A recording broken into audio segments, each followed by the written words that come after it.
If anyone out there, this could be the intro. Anyone out there that thinks Killers of the Flower Moon is a better movie than Dune, yourself. All right, that's not the intro, but I do mean That that. should be the I intro. should be. We've had to watch so many unbelievably terrible movies over the course of the last couple of years, but nevertheless, here we are. The greatest director of the modern era, Denis Villeneuve, is back to save us. Lisan Al-Gaib! This is Last Page.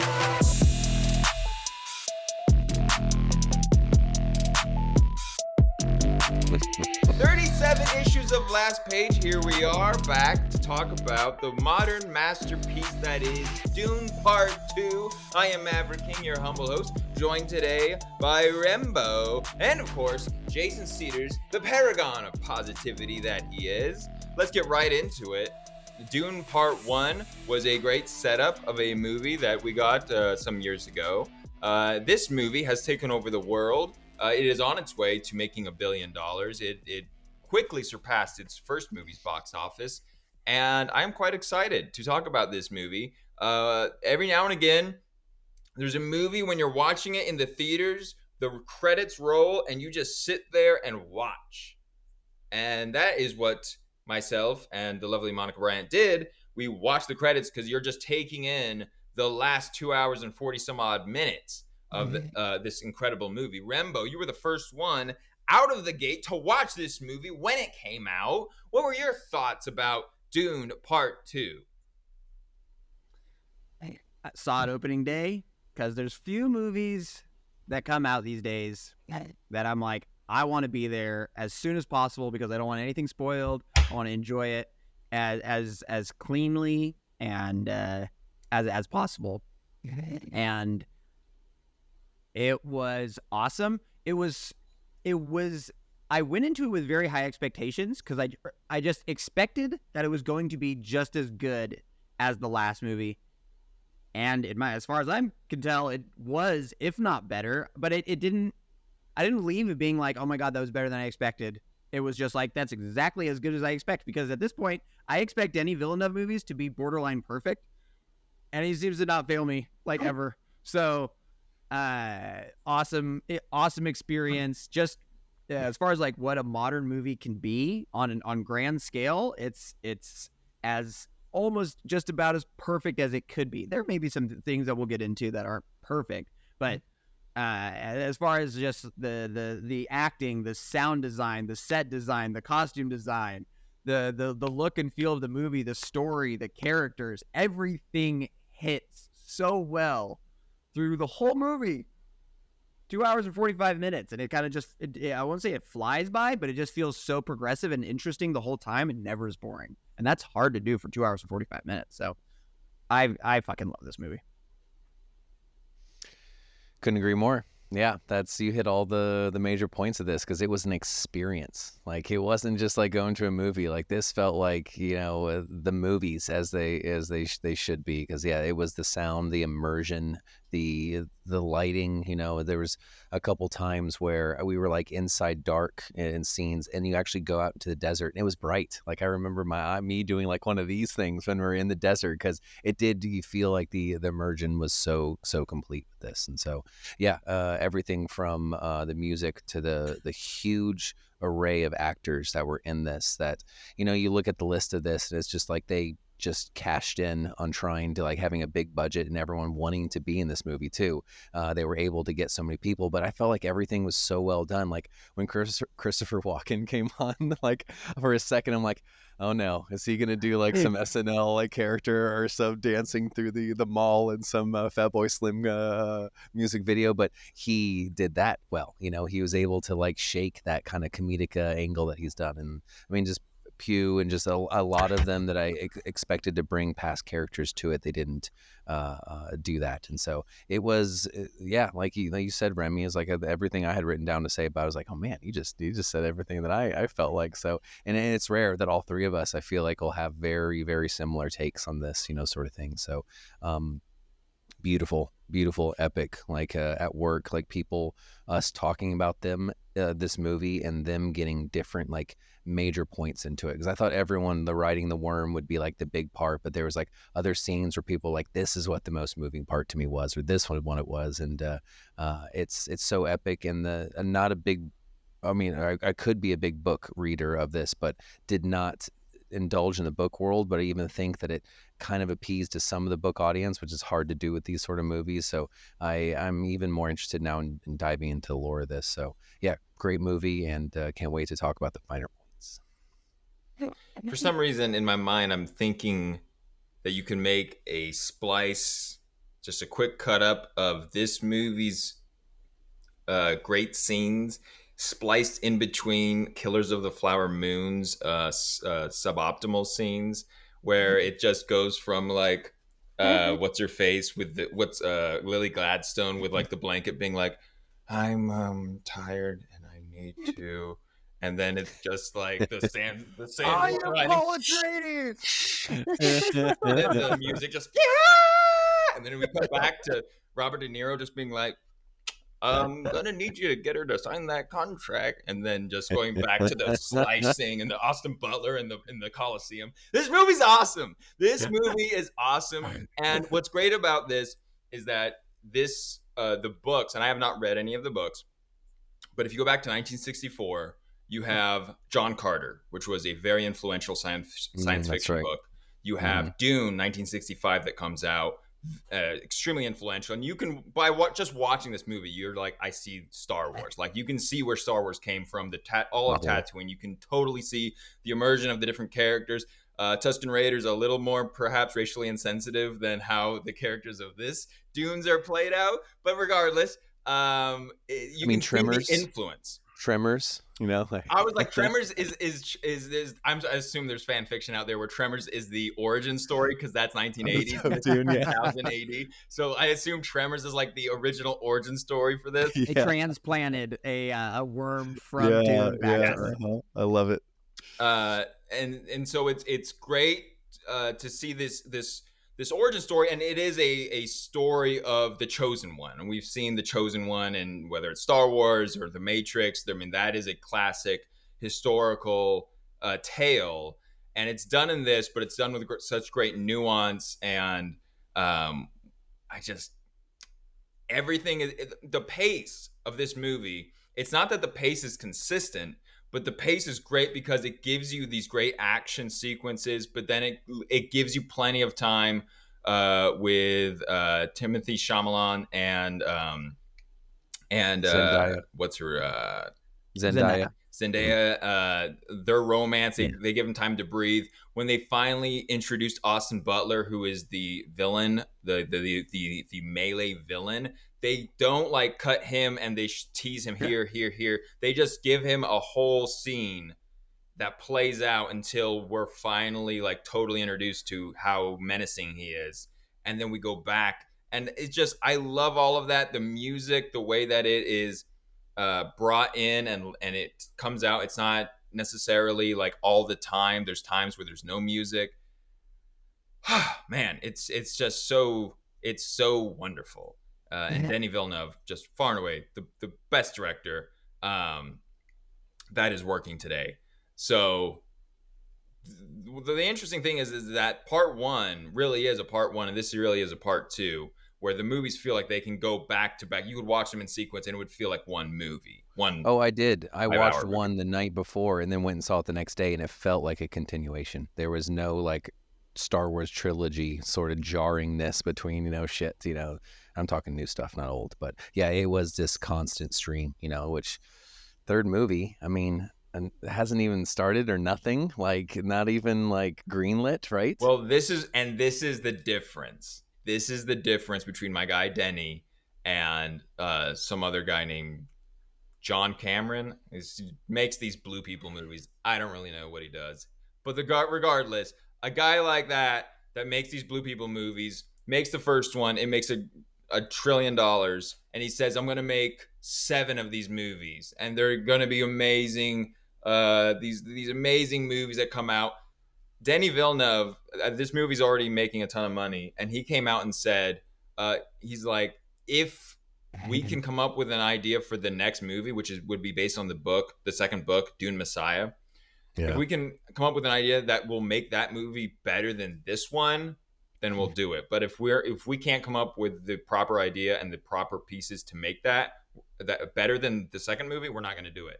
Which is such like an actual true artist. Like, yeah, like I don't want to just be the guy that made two good movies and then a bad third movie. Like he really wants to make a good movie, and it's not just, oh, my legacy, I'm going to make this amazing franchise and make I'm going to be known as the guy that made 7 $1 billion movies, So anyway, Remy, the intro of this movie, we put right, literally takes place right after the first movie. They're in the desert. They're being hunted by the Empire, basically.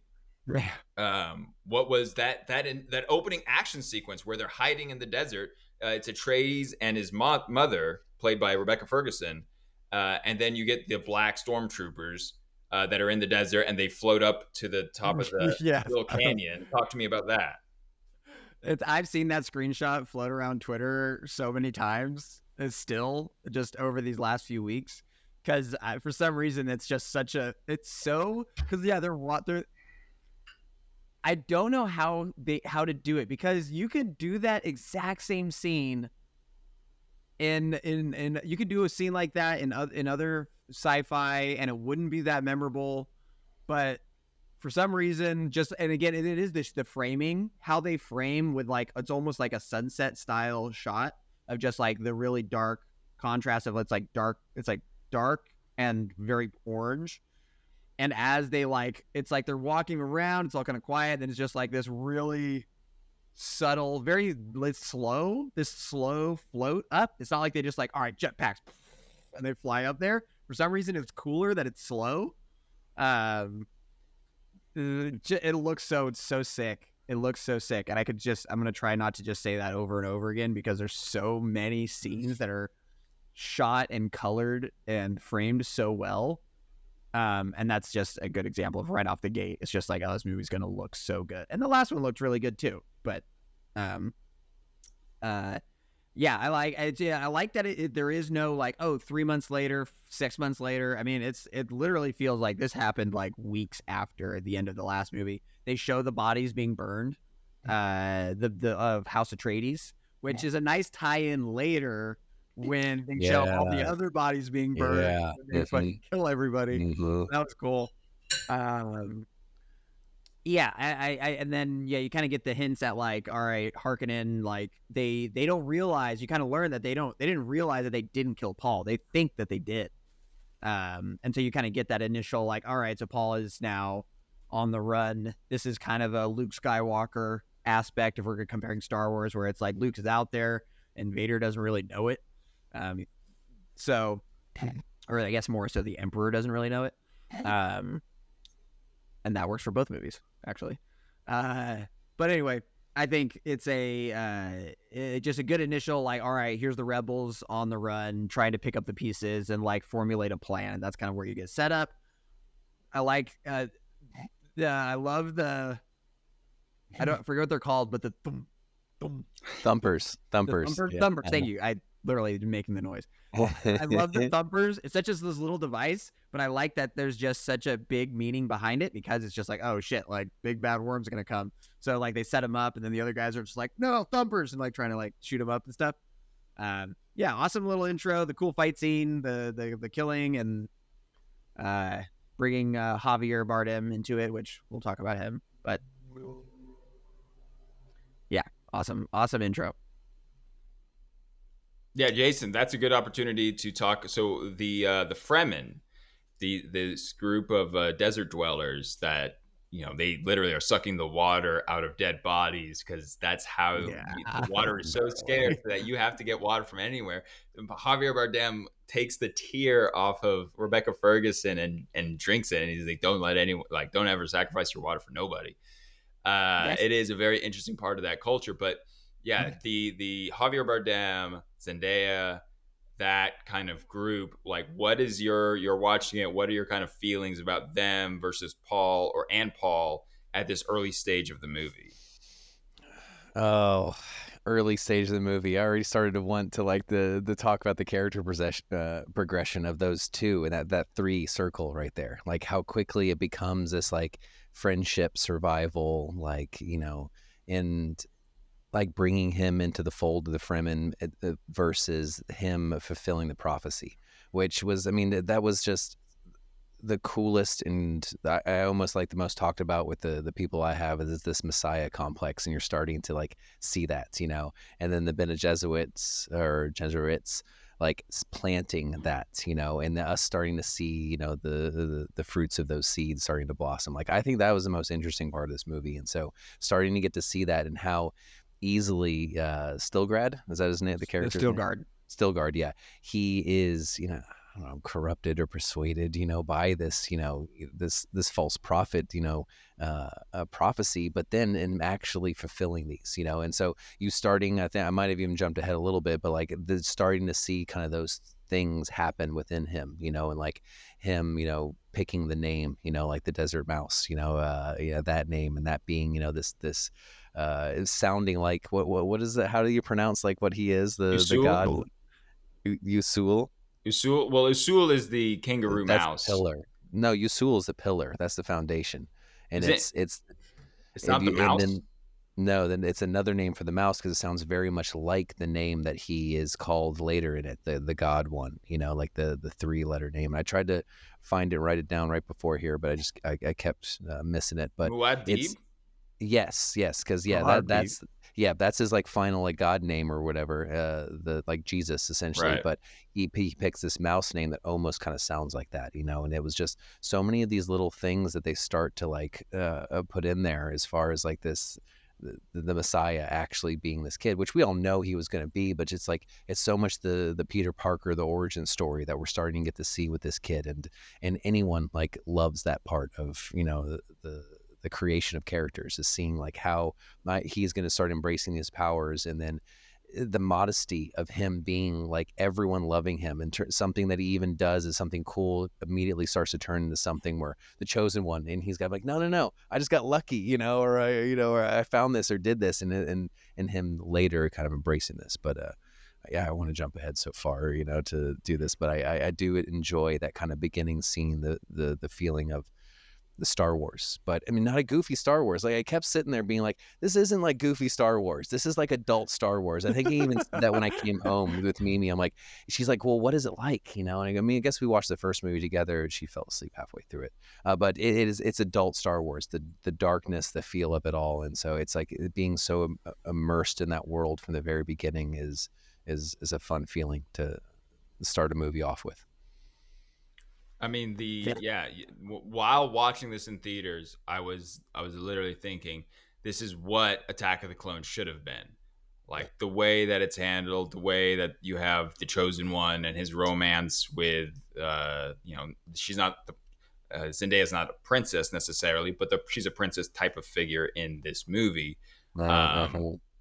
This is what that movie should have been. And there's so many layers of this movie that make it interesting. And it's not just here's the good guy that's going to be the chosen one and he wins.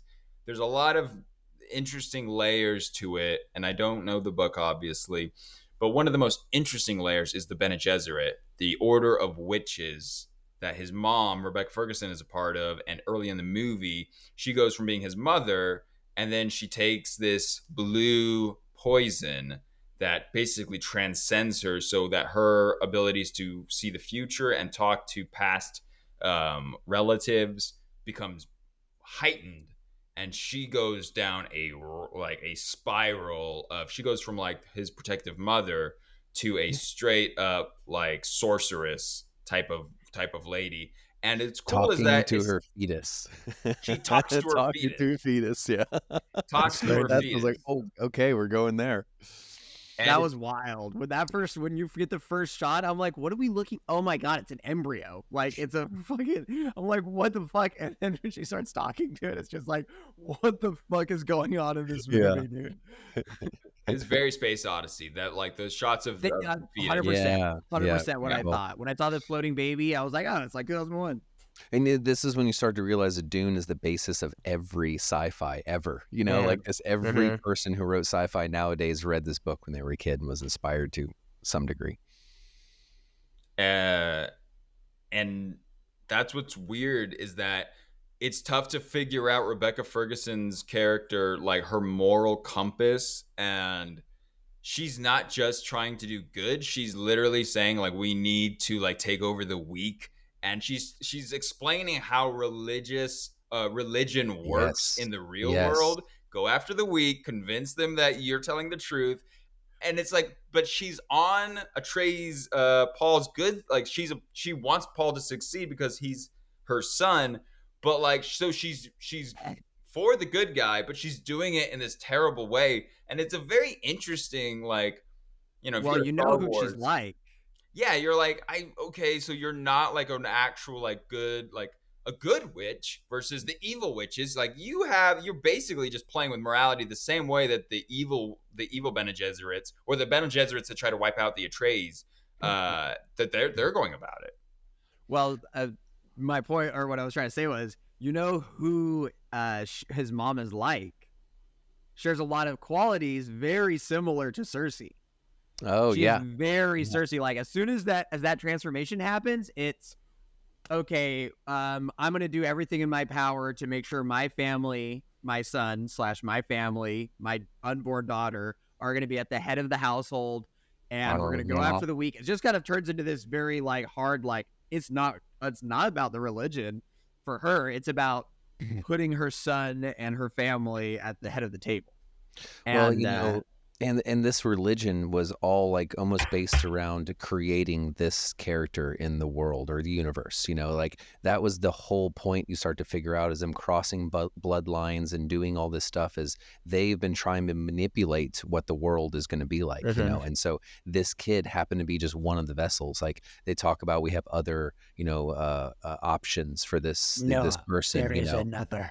Yeah, and then I'm gonna put a little Yoda clip here. which I feel like that might be the unborn sister inside the belly, that 100%. she could be it, So yeah, they will have that Luke Leia thing. So I mean, it's crazy how many comparisons we can make to this.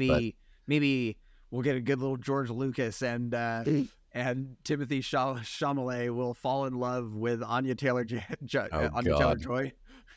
Doesn't know it's his sister, meets her later. Oh God, yeah.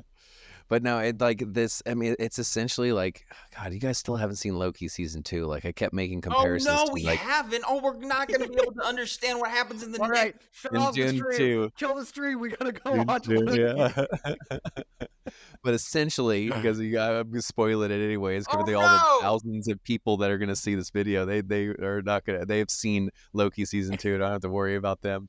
But it's like having the person decide what the fate of the future is, because this person can essentially see every possible reality. I mean, while I'm in the theaters, I'm like, Doctor Strange did the exact same thing in Infinity War, and that's exactly what this kid is doing in this movie. Is he's able to see every possible future, and he's picked the one that is the best for his path. So this whole Bene Gesserits was trying to create this kid and create this philosophy or this whole religion built around him, and go through all this Messiah things. That part of the movie, like I can think about this for days and probably talk about it for more than that, of like how crazy that is and how many times has probably been done in the past in our human upbringing.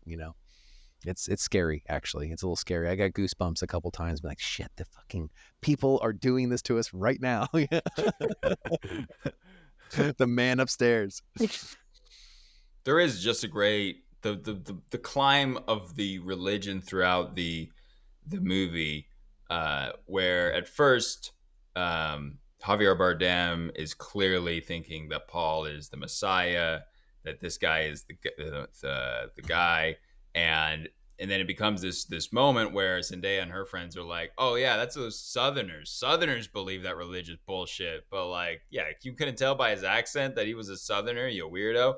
Like, then you can see like, oh, like this isn't just like this entire people believe one thing. Like there is a diversity of thought within this community, and it was cool to kind of see that Paul wasn't necessarily like, of course I'm the Messiah. He doesn't pull a Bronn from Game of Thrones like, oh, like what did you expect me to be here? And like, of course I'm the guy. Like, he fights it the whole time until eventually he drinks the poison, and then he goes through the transformation, and then he gives a speech of speeches.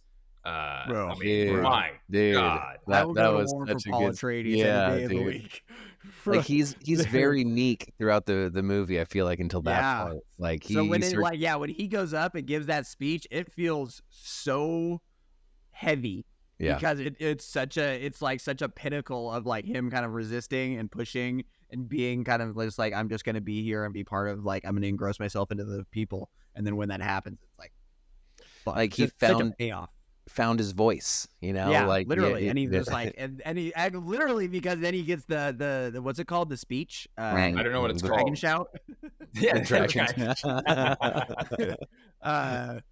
But not to skip too far ahead of that, but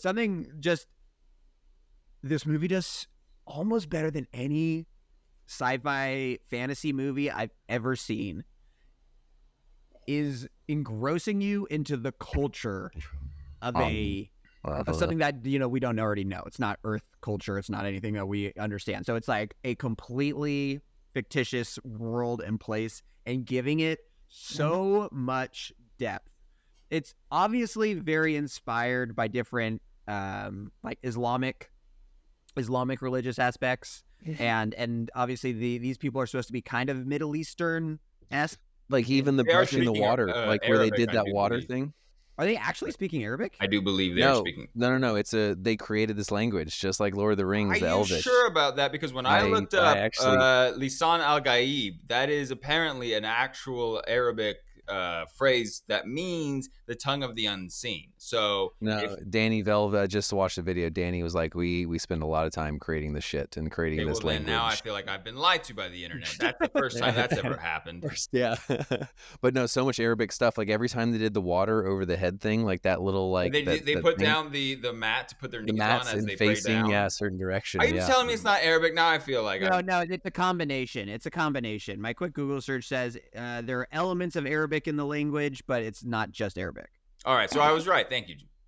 And I was You right guys as are both well. right. Thank you. You guys are both right. Congratulations. I'm just controlling the narrative. I was right. Jason was wrong. Move on.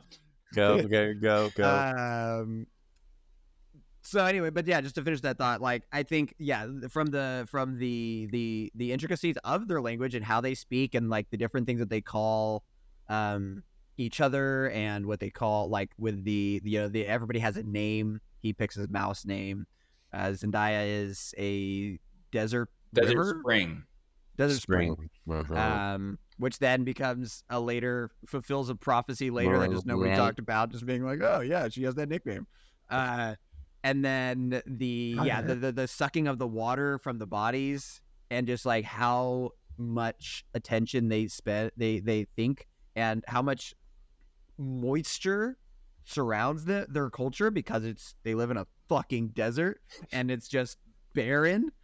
And to all the different and the different the ways that they fight, the sitting into the sand and popping out. When they do that, it's just, there's so much depth and, like you said, layers to so many cultures. The Fremen are kind of the peak of it, but even then, when we go to fucking Harkonnen, the Harkonnen planet, oh my god, it's so the black and white planet. Black and white fireworks that look like blood splatter. Yes, there was more like liquid fireworks. Is Dude. how I was thinking about it. Yeah. Every planet that you go to has its own super unique look. When you're at the Emperor's Palace, whatever, the architecture is very specific to that. When we were at House Atreides, they had their own. Harkonnens have their own. Like, it's so well done in every way. I don't know of a movie that does it better. I really don't. The religious one that stuck with me the most is that pool of water that they have underneath in the ground that they don't touch. Of them would drink even if they were dying of thirst, because that's the water from the bodies of the past. Like, I still think about that. I'm like, holy shit, like that's religious, like to a very like high degree. It's like, you would not drink this water even if you're going to die, because that's their brothers and sisters before you, and then and how intertwined. And then they just blow it the fuck up. I know. Yeah. It's almost you're getting a little bit like, oh man, not the pond. Yeah. But no, I was reading something, and I mean, this universe is huge, and the books I think touch a little bit more on a lot of the different worlds, and so I think moving forward, we're going to get off Dune a lot more now because I mean, kind of the end of the movie, them leaving, but.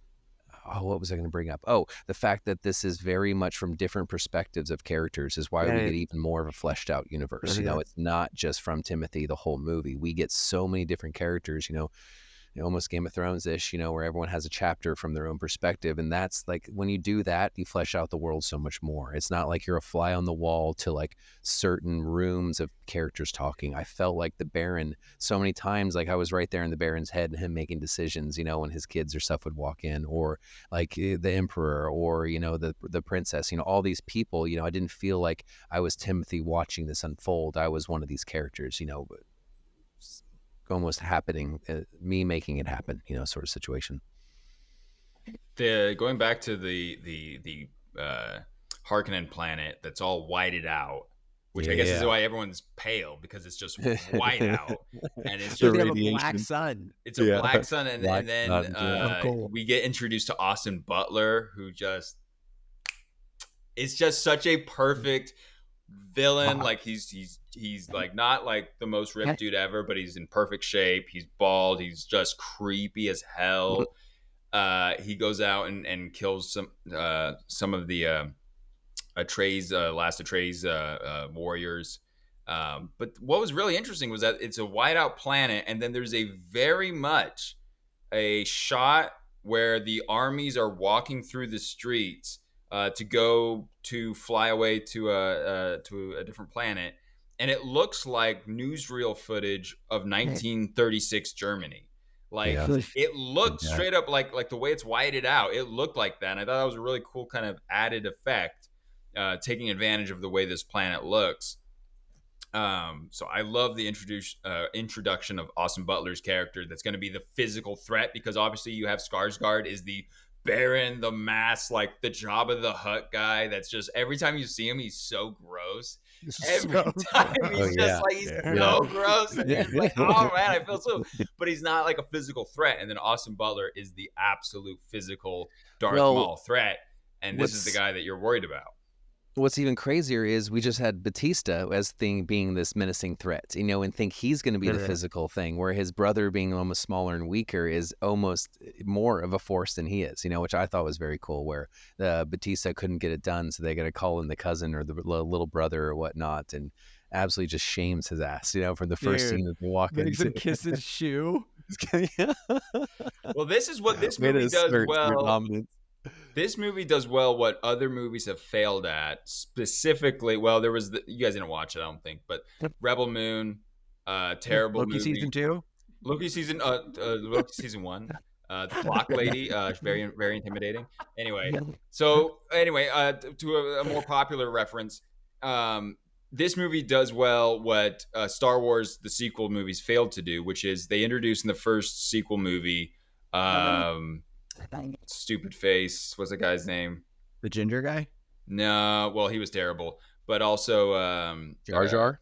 What? Jar Jar Binks. Talking about sequels. Okay. Hero or villain? The fucking main villain guy that sucks. Kylo Ren. Kylo Ren, great actor, terrible character. He gets his ass whooped in the first movie. So what do? They bring him back for the second movie, and he still can't win. And then they bring him back for a third movie, and he still can't win. That's literally what they... Sorry, instead of just keeping Batista and being like, well, he was there for the first movie, now he's there for the second movie. They bring in a new threat for the second movie that usurps him. It's like, we don't need to see the same guy that's just the mid-level guy. You need to bring in a new threat. And so that's what they did with Austin Butler, which, again, the books, whatever. But, like, as far as movies go, those, to me, a perfect, like, here's the bigger threat. Like, yeah, you saw Batista, and he was a threat in the first movie, but now there's a bigger threat. And I loved how they pulled that off. Yeah, it wasn't Saturday morning cartoons where his Shredder gets beat every weekend, It was a new villain getting introduced and seamlessly. Like, you're always trying to see, like, show the power of the next one coming in, where, I thought he was going to be the next Baron, but I guess Timothy is the next Baron, I guess, right? Because his bloodline, he's a Baron. Next Emperor. Yeah, this Emperor, yes. that's such a cool twist. Like I really like that at the end. Like I think even Princess saw it coming too, because how quickly that she was able to be like, yeah, sure, I'll do it. Like she even knew that this was going to happen. And Zendaya, I think, was the only one in that room that didn't see this like kind of unfolding like that, where she was like, sorry, what I'm about to do, but still love you. That is, I'd say, so that my only like, I won't call them issues, just like questions. Maybe they'll be better explained out in a third movie. Is a little bit at the end. There's a couple things that I'm like, wait, why does that have to happen? But I don't want to jump ahead to that. I want to finish with that. So, I will say, bringing the same villain back multiple times. I was just talking about how that's what they did for Mandalorian season 1, 2, and 3. It's Moff fucking Gideon every season. It's just like, you guys couldn't have one other fucking bad guy show up. It's just Moff but Gideon. that actor's so good. I want to see him in everything. I like him too, but god dang. Sometimes you don't want bacon. Sometimes you want sausage. Actually, that's a lie. I always want bacon. Never mind. Yeah. Bad example.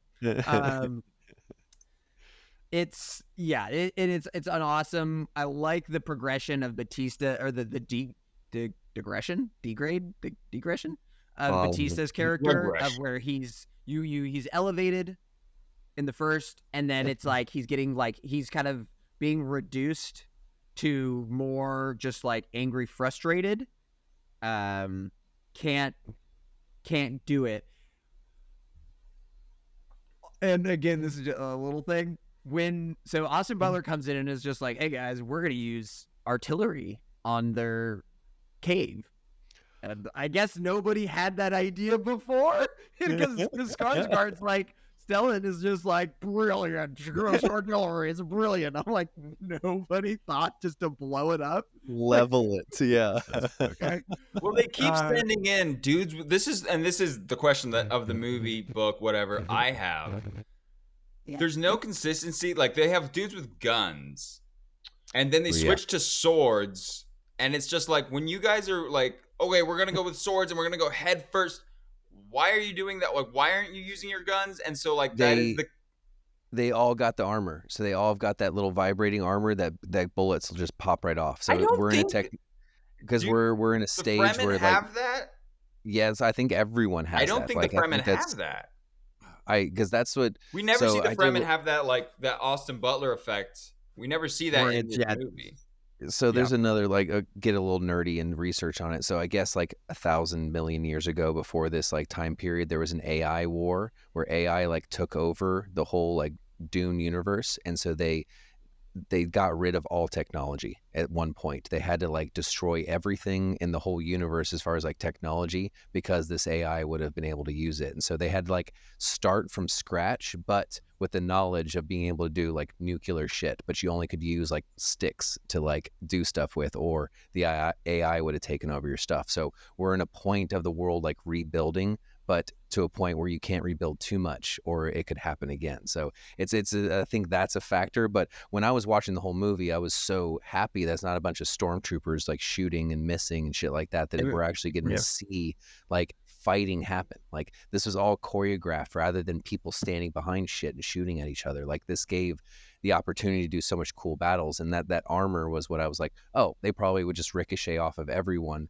like forever, moving forward. If you're going to invade a planet, we got to figure out a way where we can't have the whatever invading the people we're invading ricochet off of us. So let's just get really good at swords, so now no matter what they throw at us, we'll be able to chop through it, sort of mentality. That's what made me like just be like, okay, I'm down for all this sword play like through the movie. You got to do that sometimes, like just the disbelief, suspend it. Timothy Chalamet, however you say his name. I think he's Chalamet. I'm pretty sure it's Timothy Chalamet. Whatever. Yes, you guys butchering names. It's not only me. Thanks a lot, Jason. No, I thought he was great. And what's interesting is that he looks so unassuming. Like, he just looks like a pretty boy, like a college kid. But I thought he just did a really great job. And this is and I guess we're just comparing this to every other movie this movie inspired. But to me, this movie did what Star Wars failed to do, which is, in one movie where Star Wars failed to do it over the course of 3 movies, he goes from like the very like relatable, like I don't want to be, this messiah guy. I'm just trying, like I really just I see myself as an equal to everyone. And there was this natural progression when he finally goes through the transformation and becoming the messiah, and he can read minds and see the future, is that he took command and he took presence, but he still had anger. He still had like emotion. Whereas with Luke Skywalker and from going from episode 2 or episode 5 to episode 6, he just becomes a monk, an emotionless monk. And that's most of the Jedi in the prequels. They're just emotionless monks, and like, we're so wise and smart, we never emote. But he's like, I am Palatreys! And he's still like, this guy can see the future in different realities, but he hasn't lost being a human. And I think that's the big difference between his character and other Messiah characters we see in other, like Neo or other movies. We haven't talked about the worm riding scene, which is probably like, so good. I good. mean, everything from just the quietness, and then to like how it was shot, with the sun behind him on the top of it, and then just the music just erupting when he is just finally on top of it, and like just everyone cheering. Like that was a flawless scene. And I saw a interview with Denny, and it was him saying, if we did that scene right, we didn't have to get any other scene right in the whole movie. Like as long as the worm riding scene was like the most epic thing that we will all talk about for years to come, he's like, I'll be happy with how this movie turns out. And it's like stamp of approval. Like that scene like just won me over. It's so dope. That was the perfect movie that I was like immediately worth price of IMAX admission. Just being fully. I love how much time it spends. Just what feels like inside of like a mini sandstorm, with just like the fucking velocity of sand that is being thrown towards him, and he's just clinging on, just ching. It's so grounded. It feels so grounded, and it feels like you're really fucking in there. And it feels real. It doesn't feel like that. If you had to tame a sandworm, that's actually how you would have to do it. For sure.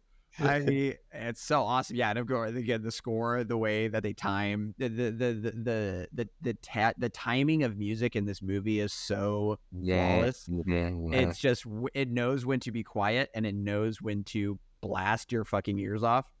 And like the Austin Butler Timothy showdown, it immediately goes silent, and it's just the sound effects of him clean. Awesome. It was sick. And then so it's just like because it just is that moment of everybody's so silent and you can hear a pin drop. And versus like the sandworm is like, it starts off quiet, you get the thumper, and then it just builds into this monstrous event. And awesome. I will never forget that scene. I need to go back and rewatch this movie a second time before it leaves theater, because it's such a good theatrical watch. Which is like this weekend. I think I was looking. It's not sticking around for too long. I just saw it 2 days ago. It was sold out. It's not leaving theaters. Oh shit! Because I thought I saw at my local theater. This was like the last weekend or something. Which I thought they were like. You live in Mongolia? Like what? Like what's going on, Jason? Is they wanted to get it to like home. Like HBO wanted this thing like fast. To be like the increase. They gotta hit a Billy. They can't leave theaters before they hit a Billy. Yeah, probably standard call. But it was, I mean, that's the thing. The movie nailed its big moments perfectly. I mean, the first moment, like when one of the first moments is when they're being attacked by I don't know what to call them, the helicopters. What are they called? The things that look like locust? Yeah, or they look like dragonflies. Ornithopters. Which, by the way, that was worth the IMAX 70mm experience was incredible. It was so huge. The sound was so damn loud. It was almost painful, but it was so good at the same time. But when it hurt so good. It hurt so good. When the dragonfly copter wings were flying, I could feel the vibration on my legs. It was so dope. It's worth watching it, bro. Oh my God. It was so cool. But then just, the lighting and the explosions looked so good. I mean, if we're comparing this to other blockbuster movies, the explosions look so clean and so good. And then one of my favorite parts of the movie that I was like, it's one of those, I just smiled. I'm like, that's fucking sick. Was when Zendaya's getting rushed from behind on a guy, and Paul calls for her, and she turns around and shoots a missile right at this dude, and it just carries him and Oh blows yeah, him yeah. off of her. That it was so dope. I love that. Yeah, it felt so real. Yeah, and and he did a lot of real stuff in this. It was real, like in sand and in the deserts, and a lot of things, and all natural lighting throughout this entire movie too. No fake lighting. So any scene that they had to wait for the sun to be in a perfect spot, they built fake sand dunes so they would make sure to have like the right sun in certain angles, and it just comes out so well because, like I was saying, like earlier, and you correctly countered me where it was like it's good that this is not a bunch of movies in a row like some James Cameron stuff, that he took one because he said he learned so much from the first movie to apply to the second movie of filming in sandy kind of desert scenarios, and so like whatever he learned from the second movie, what could he apply to the third to make it even feel so much more real, because I did not feel CG'd at all, even the worms. I mean, it was barely any sort of fakeness to this movie. I felt like, of course, a lot of the spaceships and things like that, but it did, like when the terrorist attacks were happening, a lot of those explosions and how things fell and how things reacted to the sand and stuff, it's just like it's the immersion was so complete. There's so we could probably talk about this movie for another hour, but for the sake of time, if we just want to touch upon characters, because there's so many great actors in this movie, I feel like everyone Jesus. nailed it. Everyone was awesome. Rem, if you want to talk about a specific character that stood out to you. I love Javier Bardem, dude. He's the best part of this movie. He's so effortlessly comedic when he wants to be, and his delivery, because he just has those great little moments. So he's just like, "You're just gonna go through this desert. You're gonna travel, or you'll die," and just like pats him on the back. Like he just has those moments where, and then. Don't embarrass me when he's on the sandworm. He's like, do not embarrass me. Do not embarrass me. When he's just like, he's just like, oh my God, he's so humble. Like, of course, that's exactly what the Messiah would say. Like, he's just many great moments. I think I wrote down here hype man. He was his hype man. For sure, 100% hype man. Everything he does is great. Which is such a contrast to how he is when you first meet him at the end-ish of the first movie. So I love as the religious zealot who is basically, like pushing Paul, cheering Paul on for the betterment of his own people. He 100% believes. I love the depth of his character. He 100% believes that Paul is going to lead them to the promised land, essentially like out of the caves and back into a functioning like the society, safe from other people. And so he's my MVP. But I will say this movie did, and I haven't seen Timothy in anything other than this, Dune 1. Oh, Wonka? I did not watch Willy Wonka. I didn't watch Willy Wonka. He was in that weird Bones movie about cannibals. I didn't watch that. That's right. But I will say his performance in this, maybe it's a one-off, but as far as I can tell, this puts him into an upper echelon of actors. I think he's so believable, and his range is so great that when I watch him in this, I'm like, oh, this dude might be our, like, fast forward 10, 20 years from now, this might be we might be talking about this guy like a Leo, like a fucking Christian Bale. I really do think he has that potential. So I think he's awesome. But yeah, the whole cast is great. Literally, the whole cast is great. It's amazing. Everybody nails it. Zendaya's great. His mom, I always forget that actress, Rebecca Ferguson. She's great. Skarsgård's great. The best Skarsgård. Yeah. Christopher Walken performance. It's purposefully limited. Denny very purposefully limited his lines and scenes, but he's still got the best Christopher Walken performance we've got in probably 20 years. Like, everybody is perfect. It's basically perfect in this movie. But Javier's my favorite.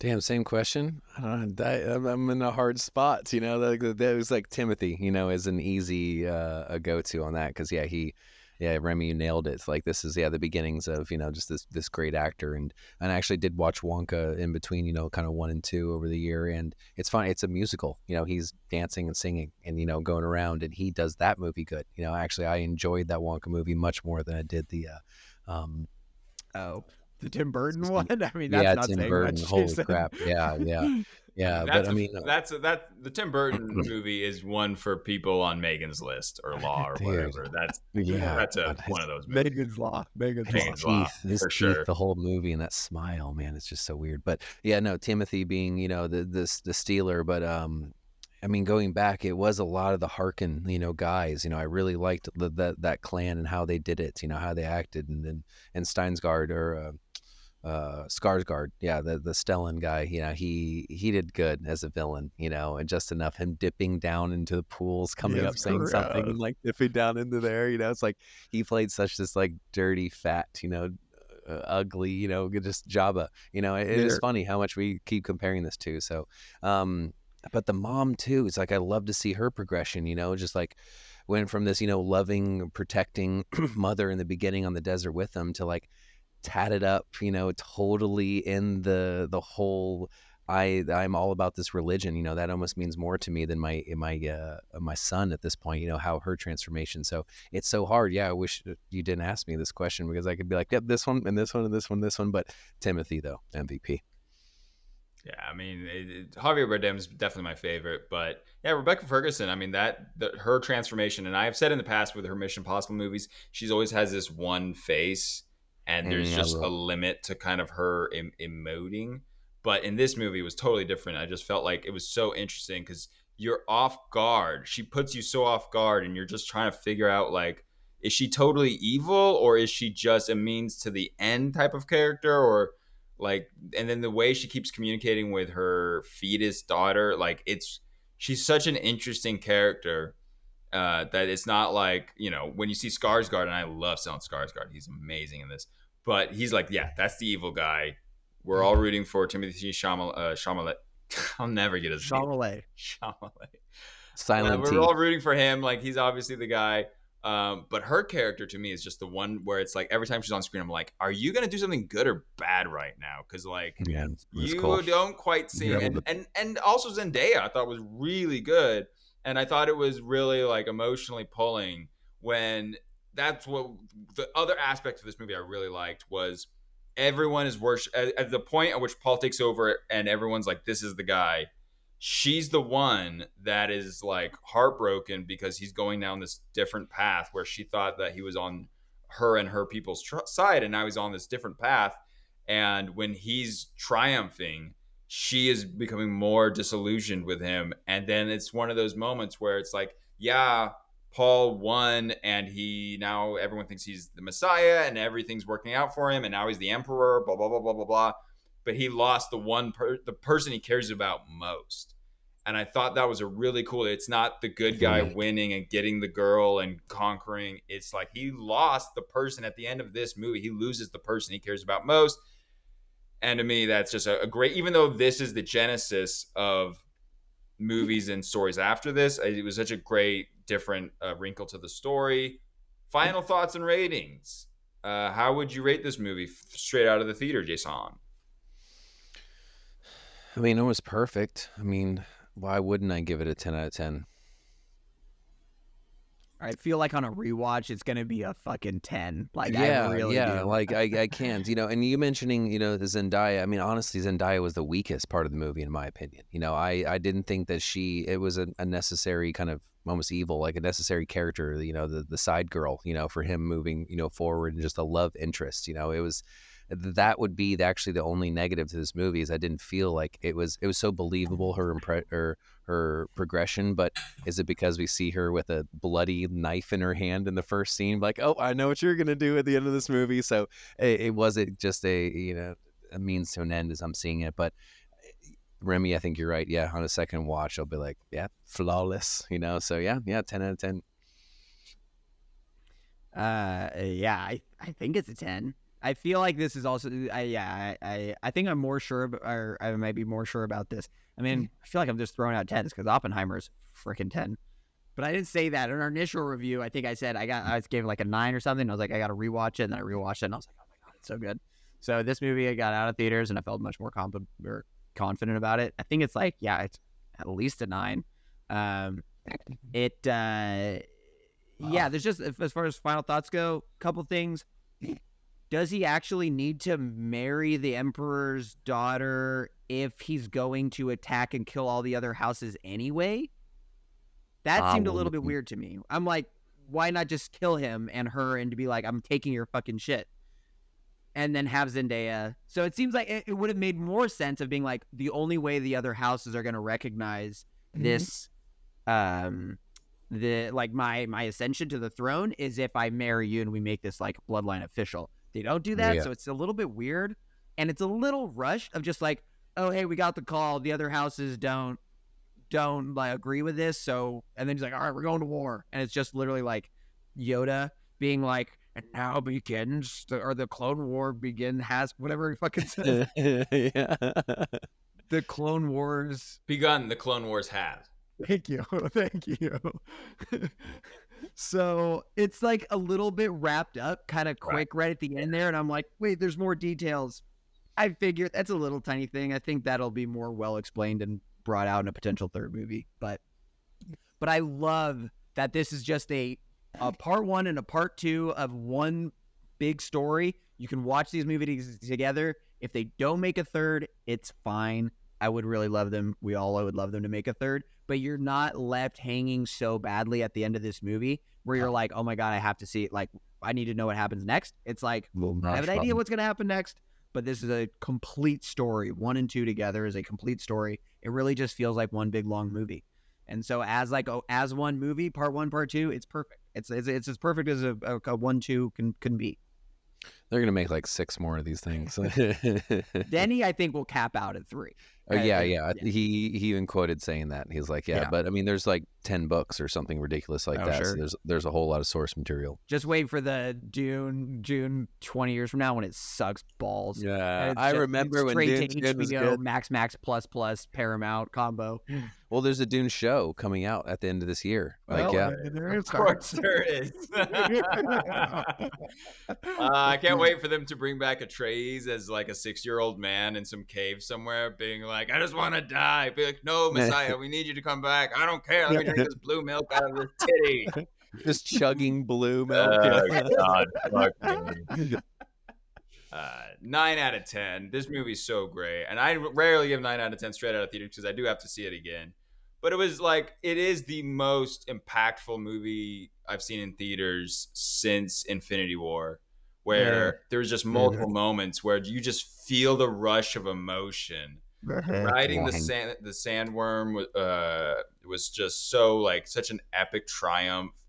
When you're in the Coliseum and Austin Butler kills the final guy without his shield, and then he puts his fist up and everyone freaks out, like you're just like, this is the evil piece of shit. Like, it's just such a great build of like the triumph of the evil guy, and you're just like, I can't wait to see this guy fight Paul. And then Remy, you said it earlier, the silence of just the sound effects of the fight between him and Paul, and he's getting his ass whooped, and the heavy breathing where he like is sounding weak, and everyone is like, holy shit, you're gonna die.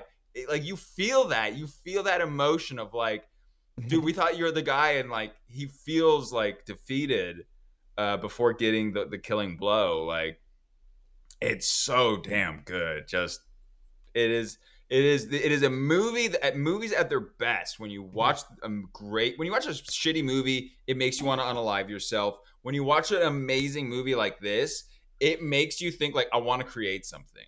It like you want to. This movie makes you believe in like the idea and art of creation. Inspirational. It's inspirational. Very inspirational, and it's just such an incredible thing to watch it and to sit there and just watch the credits roll, just in awe of like that. I am so thankful that there are movies like this that exist.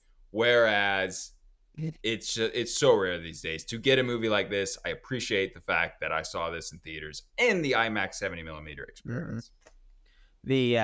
I'm just, before we go, we did not say Josh Brolin's name at all. Oh, But, no! Oh yeah, I know Dude, the legend. No! we have to. I know it's Yeah, terrible that yeah. we did. Damn it.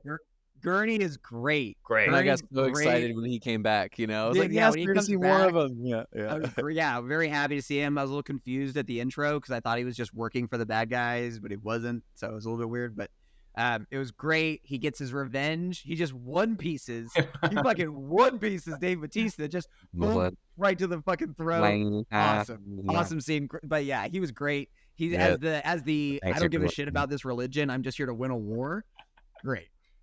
He was very Good job. Bones, very Carl Urban from Star Trek, just like I love because he's not the Thanos like I'm in control. He's like what's the plan? Like he's kind of like a little like out there and like people are like, all right, settle down, Josh. Like what are you doing?